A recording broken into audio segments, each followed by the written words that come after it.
Is that some kind of Japanese puzzle? Oh, no, it's a glue-up. Yes, a glue-up for our Stanley Bailey number 5 Jack Plane knob, modelled off my other Stanley Bailey hand planes with its mushroom-style knob.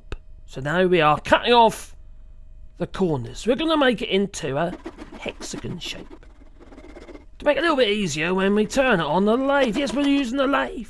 So we're going to insert it into the jaws of the lathe and apply pressure with the tailstock.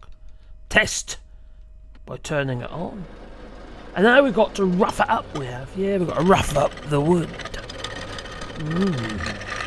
To make it sort of round. And then we will develop its shape from there. And this Stanley Bailey number 5 Jack Plane is going to have a special knob. And it is walnut, cherry, and then walnut again. It's a bit like a sandwich or a spit. No, don't go there. That's the other channel. As you can see, we're using the forceps. That's how we got our first baby out. And we're marking with a pencil.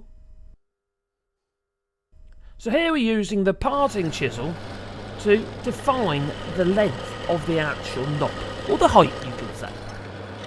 And now I'm using a scraper chisel to cove out the sides of the knob. Then we shape the top with the skew chisel. Just check, make it a tickly boo.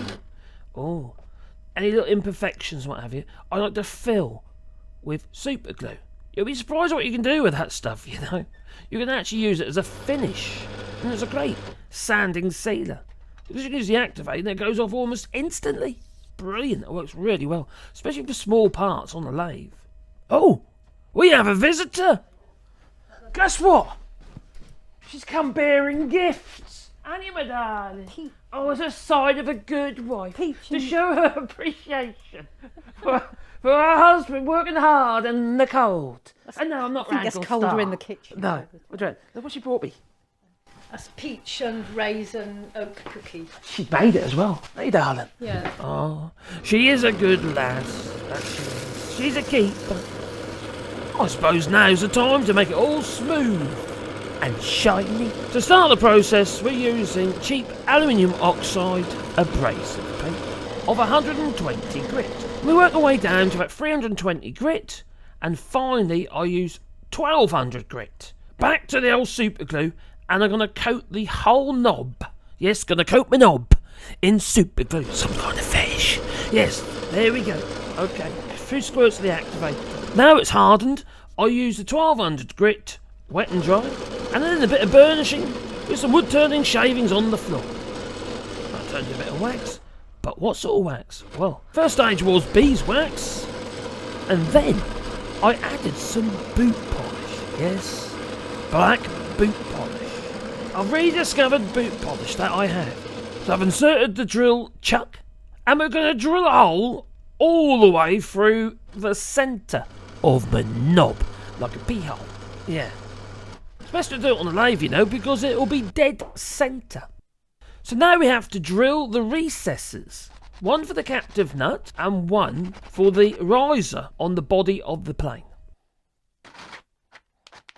I've already used the bench grinder with the wire brush installed to clean up the threaded rod and the captive nut, which is made of brass. It's quite pretty, really. So then we dry fit it, and then we take it all apart again. Yeah. And grease up my rod.